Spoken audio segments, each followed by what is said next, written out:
got the sense of task line graph. Second one, I can give you the example of bar chart.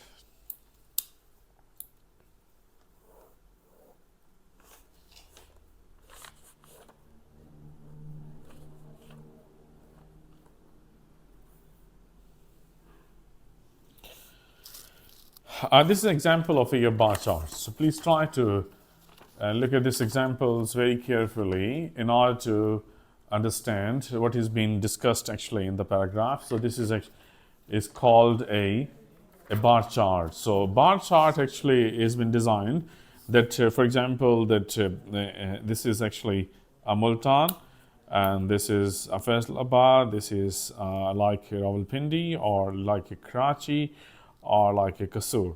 So, for example, you'll be given different cities of the bar chart has been given it to you, and then you'll be given a percentages actually that the crime rate in thousands has been registered and reported over here. So you can actually ask them the 2,000 cases and 4,000 cases and 8,000 cases has been registered over here. So the best thing which you need to practice here, that is called your bar chart. So when we call them bar chart, you can find different bars here.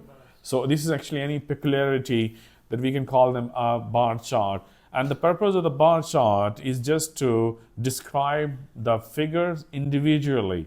But if you just want to compare the information with a line graph, you came to know that the line graph actually presents a lot of information collectively. And this is actually the purpose of the graph. This line graph actually will provide the information collectively, but over here in bar charts, you will find the information into individually. So every single bar presents any particular informations over here. Got it? So third example, we can call them a pie chart. A pie chart actually, this is a kind of a pie chart, and this is a 10% and 20% will be here, and there is a 40%, and then there is a 30, 20, 40, 20, 30, 60, and there is a 30%. So for example, this example of a pie chart.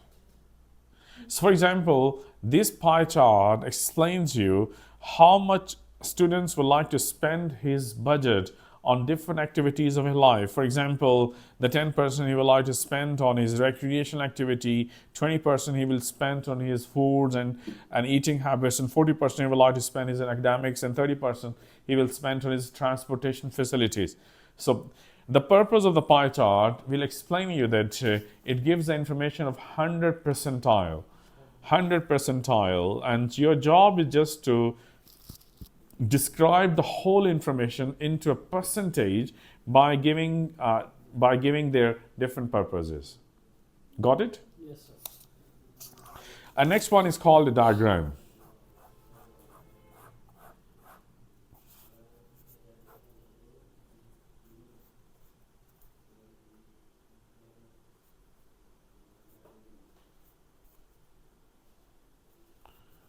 So this is actually a diagram. When you find a lot of information into a matrix, so for example, this diagram is telling you that you are talking about the results of a students of this college, and explain that in physics the student has got 50% marks, in chemistry has got 30% marks, in mathematics he got something this marks. So this in fact diagram is basically telling you the information of the raw facts.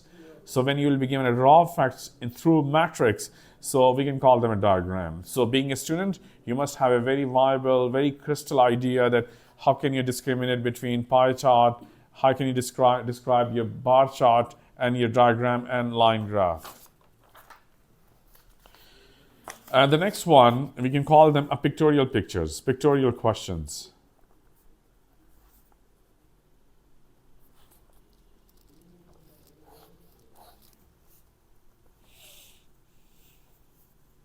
If you just want to look at them very carefully, this is a meteorological report that how they would like to get the information about the weather forecasting, and the process department will take information from 3 different sources and will be presented to the people by television, by a website, or by giving a meteorological report. So basically, this is pictures. Sometimes you'll be given such type of pictures to you, and you'll be asked to write it in your own words. So being a student, you need to describe these pictures manually and to describe everything very clearly. So for example, if I'm a student, I would like to write from here that this weather forecasting report explains that how they can actually get the information from 3 different sources.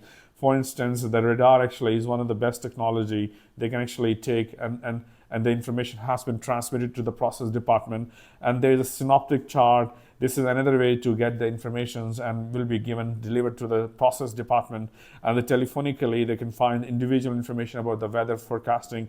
Information will be given it to them. And then the process department actually process the whole information and display this information to the relevant authorities through by giving a television that the weather will be more sunny, will be more cloudy, or actually it will also be displayed on website as well. It can also be given by individual information. So this graph is telling you. So in order to practice this kind of questions, I want to recommend students, so one of the best practice, which is you can actually take it from understanding pictures by describing that is actually the manuals. This is a mobile phone actually in front of you, and when you have unsealed the iPhone, it will be given a different booklet. The booklet explains to you how to use that. It's written that please press the pin on this particular spot on the left hand side. The jacket will come outside. You can place your SIM according to, and then you can push to inside. And afterwards, you can press your button for 30 seconds in order to display your screen, and the screen will be open, and then you can do your things step by step. So this is actually a task 1. So I want to ask students, if you want to practice more for the task 1, so please actually find the manuals. You must have a juicer machine at your home. You must have a television as your home. You have a lot of manuals will be given it to you. So please try to read these manuals in order to practice your compositions, and you can actually better understand that what you have to do in your pictures. So this is all about today. I'll be able to give you an exercise and ask you to practice everything with the different type of informations. And tomorrow that I will discontinue these lectures, will explain to you that how would you like to plan that, and how would you be able to process your composition and do's and do nots. So I hope that you better understand these pictures for your understanding. Things you have to practice in order to my first lecture on writing task 1 of IELTS. And in these lectures, I can explain it to you that when you'll be given a task 1 for the academic module, so which do's and do nots actually should be studied. And afterwards, I'll share with you some kind of planning that how would you be able to write an effective and efficient task 1 for IELTS academic module. Number 1, whenever you'll be given a task 1, any pictures, so you must actually have an idea that what type of informations will be provided to you. So the first thing, as a student of an IELTS, you have to understand what type of informations provided to you.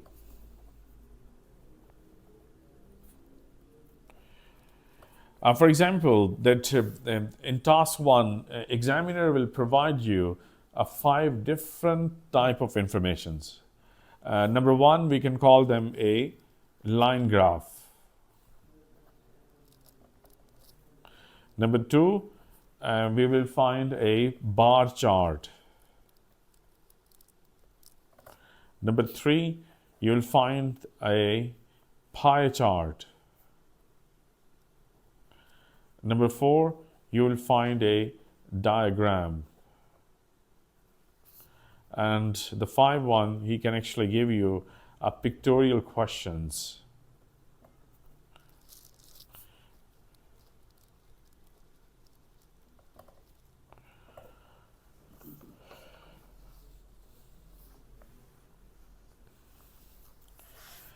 So examiner in task 1 will provide you 5 different type of informations.